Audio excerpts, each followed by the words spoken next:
امید ہے کہ اس کی زندگی کے آنے والے برس اس ازلی شاہی گھرانے کے لیے خوش قسمتی اور ثواب لے کر آئیں گے۔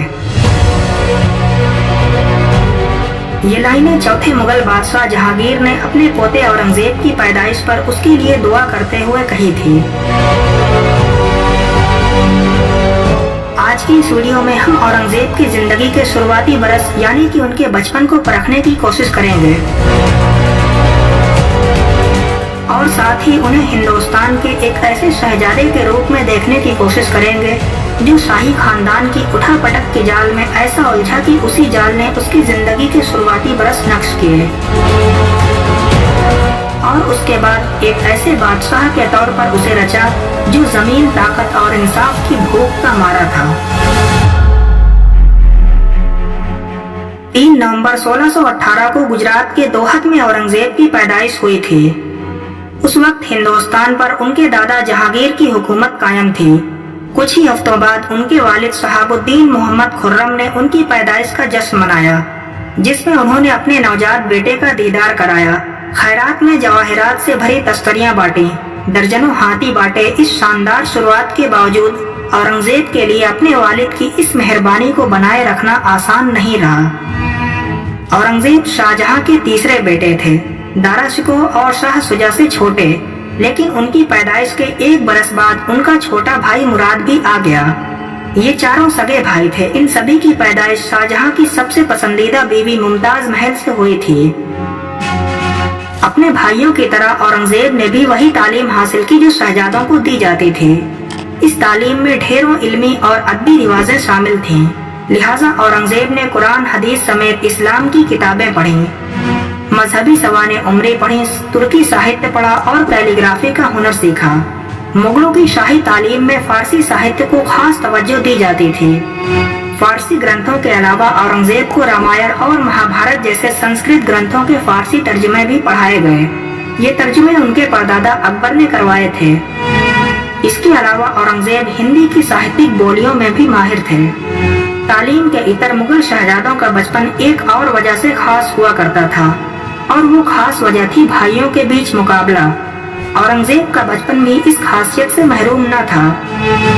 شاہجہاں کے چاروں بیٹے بڑی کم سن عمر سے ہی مغلیہ تخت کے مقابلے میں جکڑ گئے تھے۔ مغل سینٹرل ایشیا کی اس رواج کو مانتے تھے کہ سیاسی طاقت حاصل کرنے کے لیے خاندان کا ہر شخص برابر کا حقدار ہوگا، لیکن اکبر نے حکومت پر قانوناً دعوے داری کے اس بڑے سے گھیرے کو کاٹ کر بیٹوں تک ہی سکوڑ دیا تھا۔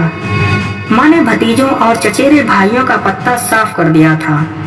حالانکہ بچپن میں اورنگزیب کو ایسے موقع کم ہی ملے جب اپنے بھائیوں کے برعکس وہ خود کو ذرا ہٹ کر دکھا پاتے۔ شاہجہاں کھل کر بڑے بیٹے کی حمایت کر رہے تھے۔ دارا شکوہ کا پہلا نکاح مغلیہ اتہاس کی تمام شادیوں کو مات دینے والا تھا۔ اس شادی میں پورے 32 لاکھ روپے خرچ ہوئے۔ اتنی بڑی رقم اس سے پہلے کسی مغل شادی میں خرچ نہیں ہوئی تھی۔ 1633 میں شاہی خاندان نے شان و شوکت کا جو منظر کھڑا کیا، ان کا ذکر آج بھی لوگوں کو دانتوں تلے انگلی دبانے کو مجبور کر دیتا ہے۔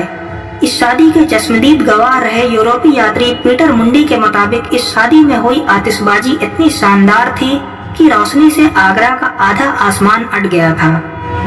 اس شادی کی رونق اور رنگت کی تصویریں آج بھی بادشاہ نامہ میں دیکھی جا سکتی ہیں، جو انگلینڈ کے ونڈسر کیسل میں چھپا ہوا ہے۔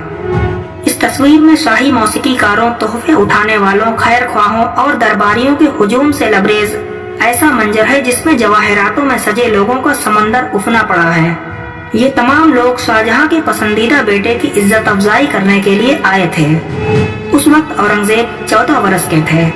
دستاویزوں کے مطابق اس شادی میں وہ بھی شریک تھے، لیکن بادشاہ نامہ میں جو تصویر ہے اس میں ہزاروں کی بھیڑ میں ان کا کہیں نام و نشان تک نہیں ہے۔ دارا شکوہ کی شادی کے کچھ ہی مہینوں بعد اورنگزیب نے اپنے والد کی نظروں میں چڑھنے کا موقع تلاش لیا۔ شاہجہاں نے ہاتھیوں کی لڑائی کی تمنا ظاہر کی۔ ہاتھیوں کی لڑائی دل لگی کے لیے شاہی خاندان کی پسندیدہ چیز تھی۔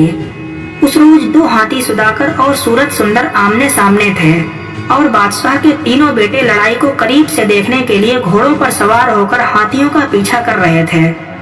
اچانک سداکر نے بورا کر اورنگزیب پر حملہ بول دیا۔ اورنگزیب نے جواب میں اس کے سر پر وار کیا تو اس کا غصہ اور بڑھ گیا، اور وہ شہزادے کے گھوڑے کو کچلتا ہوا آگے بڑھ گیا۔ औरंगजेब जमीन पर आ गिरे। तमाशबीनों ने दखल देने की कोशिश की। शाह सुजा और राजा जयसिंह मसाले और हथियार लिए आगे बढ़े, लेकिन सुधाकर को औरंगजेब के पास से खींचकर दूर ले जाने और उसे फिर से भिड़ने को मजबूर करने में केवल सूरत सुंदर कामयाब रहा। यहाँ गौर करने वाली बात यह है कि जिंदगी जोखिम में डालने वाली इस लड़ाई के दौरान दारा शिकोह कहीं दिखाई नहीं दिए।